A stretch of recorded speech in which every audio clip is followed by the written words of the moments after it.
ताल्लुक से अपनी ड्रेस करने के लिए दावत देते हैं। अपनी मदरसे के एक स्टाफ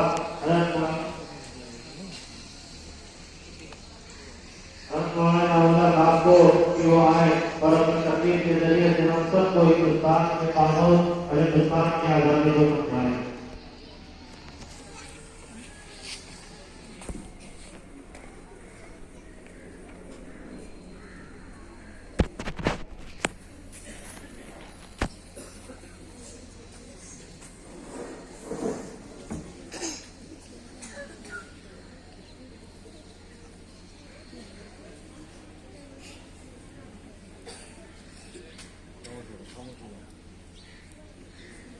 अस्सलामु अलैकुम व रहमतुल्लाहि व बरकातुहू। अल्हम्दुलिल्लाहि व कफ़ा व सलामुन अला इबादिही अल्लज़ीना इस्तफ़ा अम्मा बअद। फ़अऊज़ु बिल्लाहि मिनश शैतानिर रजीम। बिस्मिल्लाहिर रहमानिर रहीम। वला तहिनु वला तहज़नु व अंतुमुल अ'लौना इन कुंतुम मुमिनीन। गलत इल्जाम है हम पर वफादारी नहीं करते, गलत इल्जाम है हम पर वफादारी नहीं करते, मोहब्बत बांटते हैं हम अदाकारी नहीं करते, इस तिरंगे से ऊंचा कोई परचम नहीं रखते। बुरा जब वक्त आता है वतन पर ऐ वतन वालों, हम अपनी जान दे देते हैं, हम गद्दारी नहीं करते। वतन के दुश्मनों को हम कभी हमदम नहीं रखते, इस मुल्क से ऊंचा कोई परचम नहीं रखते। तलाशी शौक से ले लो हमारे घर मदारिस की, जहाँ हम कुरान रखते हैं वहाँ बम नहीं रखते। मिलेगी मंजिले मकसूद ये ईमान रखते हैं, हम अपनी रहनुमाई के लिए कुरान रखते हैं। वफादारी वतन से हो यही इस्लाम कहता है, हम अपने दिल के हर गोशे में हिंदुस्तान रखते हैं। मेरे दोस्तों और साथिया किराम, मेरे दोस्तों जो हमारे मुल्क के अंदर अगस्त का महीना आता है, जनवरी का महीना आता है, तो देश की आजादी का जश्न मनाया जाता है, लोग खुशियां मनाते हैं। क्यों? क्योंकि इस देश को आजाद कराने के लिए बहुत सारे उलमाए किराम फांसी के फंदे पर झूल गए। अंग्रेजों ने बहुत सारे उलमाए किराम को फांसी के फंदे पर लटका दिया। और मेरे दोस्तों मैं आपको बताता चलूं कि इस देश को आजाद कराने के लिए अंग्रेजों ने 200 साल लड़ाई लड़नी पड़ी तभी हिंदुस्तान आजाद हुआ। और अंग्रेजों ने सबसे ज्यादा किसी को परेशान किया, सबसे ज्यादा किसी को सताया तो सिर्फ और सिर्फ मुसलमानों को। क्यों मेरे दोस्तों? क्योंकि जो हिंदुस्तान है अंग्रेजों ने मुसलमानों से छीना था। हमने इस देश की जो कुर्बानियां दी हैं, आइए मैं सारे बयान कर दूं। मेरे दोस्तों ये जो इंग्लैंड है ये कारोबार करता था हॉलैंड में, लेकिन इनके दरमियान ताल्लुकात खराब हो गए, दुश्मनी पैदा हो गई, तो हॉलैंड वालों ने क्या कहा, तुम हमारे यहाँ माल नहीं बेच सकते हो। तो मेरे दोस्तों इंग्लैंड वालों को एक नई मंडी चाहिए, एक कंपनी चाहिए अपना माल बेचने के लिए। तो कुछ लोग हिंदुस्तान आए, जहांगीर की हुकूमत थी, कहा हम आपके यहाँ माल बेचना चाहते हैं, अगर आपकी इजाजत तो माल बेच सकते हैं। तो मेरे दोस्तों बादशाह ने ठीक है तुम माल बेच सकते हो। सन 1601 ईस्वी के अंदर आज हमारे खिलाफ पता नहीं क्या क्या साजिशें की जा रही हैं।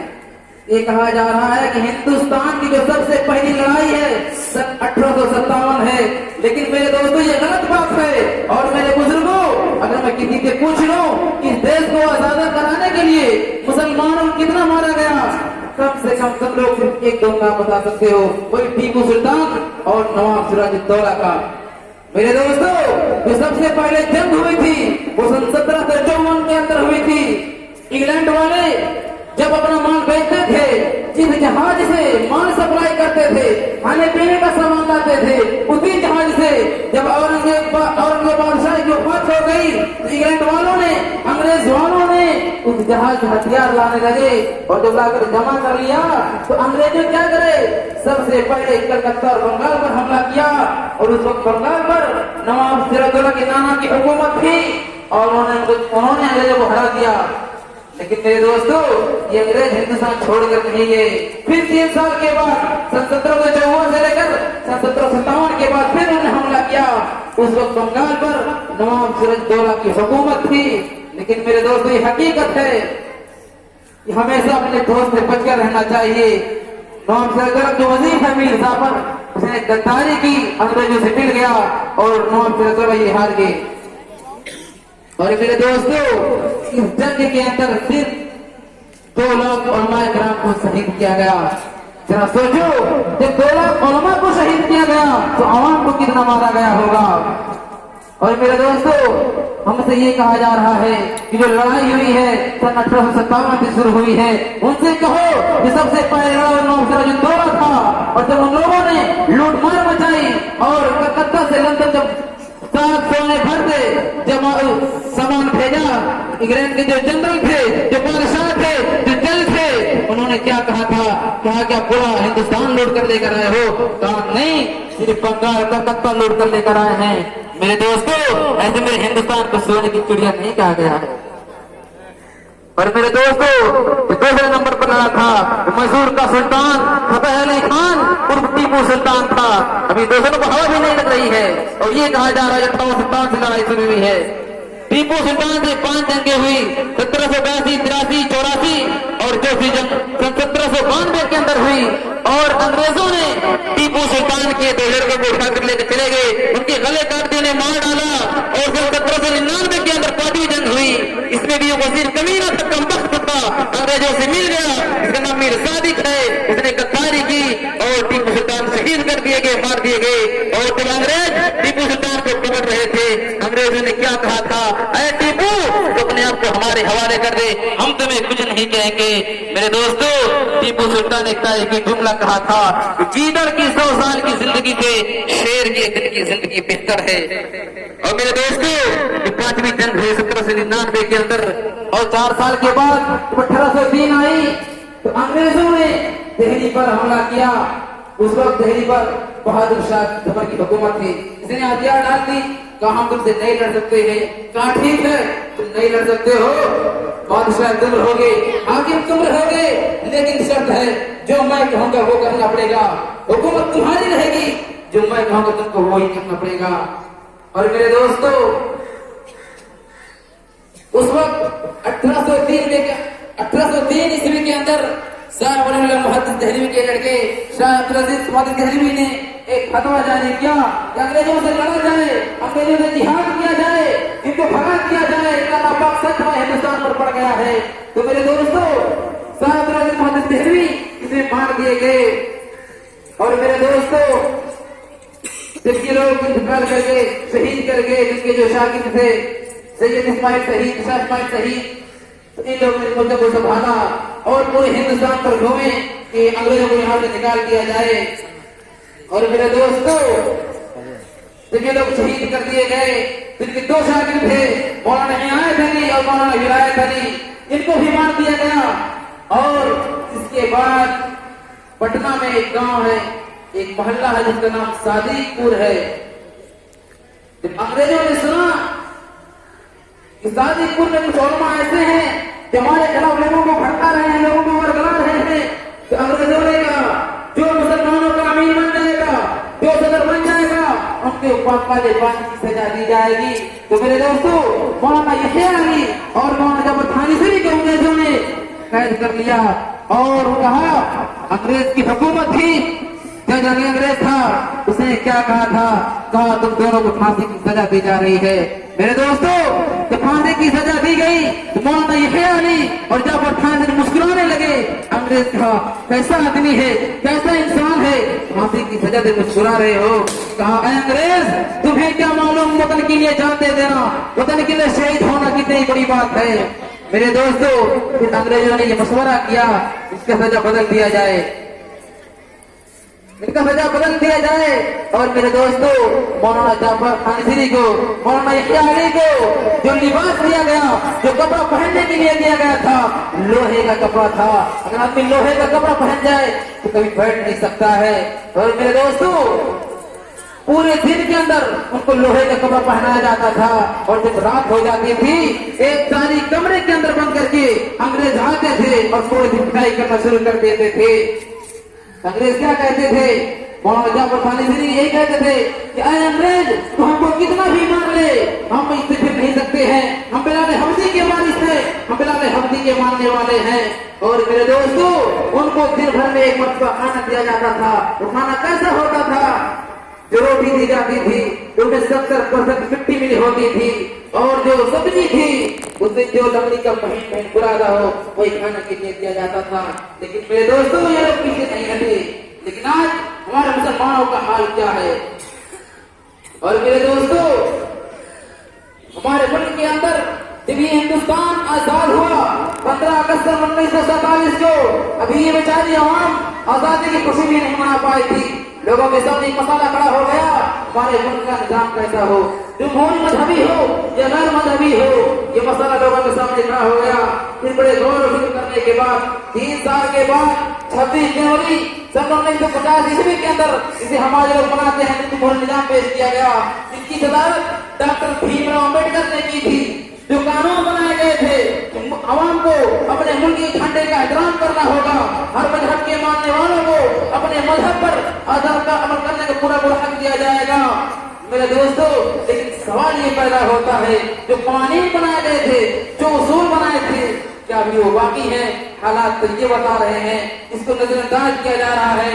ये शायर ने क्या खूब कहा है, मुल्क लुट जाएगा ये आसार नजर आते हैं, मुल्क लुट जाएगा ये आसार नजर आते हैं, अब हुकूमत में भी मक्कार नजर आते हैं। मुल्क की आजादी के लिए लुटा दी जहां हमने और गद्दारों पर गद्दार नजर आते हैं। मेरे दोस्तों चांदनी चौक दिल्ली से लेकर लाहौर तक कोई भी ऐसा दरख्त नहीं था जहां अंग्रेज ने मुसलमानों को फांसी के फांदे पर लटकाया हो। लेकिन हमारे उलमाए किराम, हमारे अकाबरीन, हमारे सलाफ ने कभी आजादी से मुंह नहीं मोड़ा, लड़ाई से कभी मुंह नहीं मोड़ा। इन्हीं शायर ने क्या खूब कहा है, मजहब नहीं सिखाता आपस में बैर रखना, हिंदी है हम वतन के हिंदुस्तान हमारा। मेरे दोस्तों देखिए उसूल बनाए गए थे, सिर्फ एक मुसलमान को हक नहीं दिया गया था, सिर्फ हिंदू को हक नहीं दिया गया था, सिर्फ ईसाई को हक नहीं दिया गया था, बल्कि यहाँ के हर मजहब के मानने वालों को अपने मजहब पर आजाद को पूरा हक दिया गया था।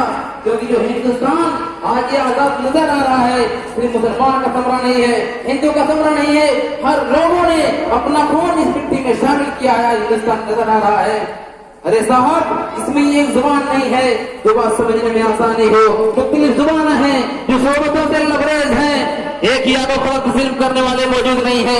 अगर यहाँ मस्जिदों में अल्लाह अकबर कहकर आवाज करने वाले मौजूद हैं, मंदिरों में घंटी बजाकर हाजिरी देने वाले मौजूद हैं। मेरे दोस्तों इस कौमियत की बुनियाद मौलाना कलाम आजाद ने रखी थी, पंडित जवाहरलाल नेहरू और महात्मा गांधी ने रखी थी। आज की बुनियाद को खोखला किया जा रहा है। जो उसूल जो कवानीन हिंदुस्तान के लिए तरक्की हुआ करते थे आज इसी को हिंदुस्तानी का पामानी का जरिया समझा जा रहा है। मेरे दोस्तों अल्लाह इरशाद फरमाते हैं, अल्लाह ने क्या कहा था, ऐ मुसलमानों हुकूमत तुम्हें देंगे, सरबुलंदी पर तुम रहोगे, इज्जत तुम्हारी रहेगी। वला तहिनु मुसलमानों तुम मायूस मत हो जाओ, वला तहजनु मुसलमानों तुम गम न करो, वअंतुम अल-आलौना तुम ही सरबुलंद रहोगे, तुम्हारी हुकूमत रहेगी। लेकिन शर्त है इन कुंतुम मोमिनीन, अगर तुम मोमिन हो गए, अगर तुम अल्लाह वाले हो गए, हुकूमत तुम्हारी रहेगी, इज्जत तुम ही पाओगे। लेकिन मेरे दोस्तों मेरे बुजुर्गों तुमसे एक सवाल है, तुमसे मेरी भीख मांग रहा हूँ। सवाल ये है कि तुम अपने अंदर ईमानी जज्बा पैदा कर लो। मेरे दोस्तों हमने जितनी भी जंगें लड़ी हैं इस्लामी तारीख में कभी भी हम तादाद में ज्यादा नहीं थे। गज़वे बदर देख लीजिए, हमारे मुसलमान जो नौजवान बच्चे सिर्फ 313 थे, लेकिन जो मुशरिक थे काफिर थे उनकी तादाद हजारों से भी ज्यादा थी। लेकिन मेरे दोस्तों हमारे पास एक चीज थी, वो ईमानी ताकत थी। अल्लाह के रसूल सल्लल्लाहु अलैहि वसल्लम ने सजदे में सर रखकर कहा था, अल्लाहुम्मा ला तुहलिक हादिहिल लफ़ा इन तहलिक हादिहिल लफ़ा वलन तुअबद बअदल यौम। अल्लाह सुन ले, अगर ये मुसलमानों की छोटी सी जमात मुट्ठी भर जमात खत्म कर दी गई तो कल क़यामत तक इस धरती के अंदर, इस जमीन के अंदर कोई अल्लाह कहने वाला ना होगा, कोई तेरा नाम लेने वाला ना होगा, कोई सजदा करने वाला ना होगा। तो मेरे दोस्तों शर्त ये है, अगर हम अपने अंदर ईमान पैदा कर लें आज भी हमारी इज्जत रहेगी, हमारी हुकूमत रहेगी। लेकिन शर्त है अल्लाह जब वादा करता है तो वादा खिलाफ भी नहीं करता। कि शायर ने क्या खूब कहा है, मुझको जालिम का तरफदार नहीं लिख सकते, मुझको जालिम का तरफदार नहीं लिख सकते, कम से कम मुझे लाचार नहीं लिख सकते। जहाँ हथेली के लिए बोल रहा हो जो सच, इसको इस देश के अखबार नहीं लिख सकते। मेरे दोस्तों, हमारे अल्लाह की जिम्मेदारी यही बनती है, जो इस तिरंगे में 3 रंग है, इसमें जो ज़फ़रानी रंग है ये इनकार का है, जो सफेदी रंग है ये सच्चाई का है, जो सुर्ख रंग है ये वफादारी की इलामत है। मेरे दोस्तों, इसको मफ़हूम समझना चाहिए। इसी तरीके से हमें हर हिंदुस्तान को हिंदुस्तान के अंदर रहना चाहिए। मेरे दोस्तों, बाकी अल्लाह रब्बुल आलमीन से दुआ करूं, ऐ बारिकाह हिंदुस्तान के हर फर्द को हमको सामने के साथ रहने की तौफीक अता फरमाए। आमीन। वाह दावा अल्हम्दुलिल्लाह रब्बिल आलमीन।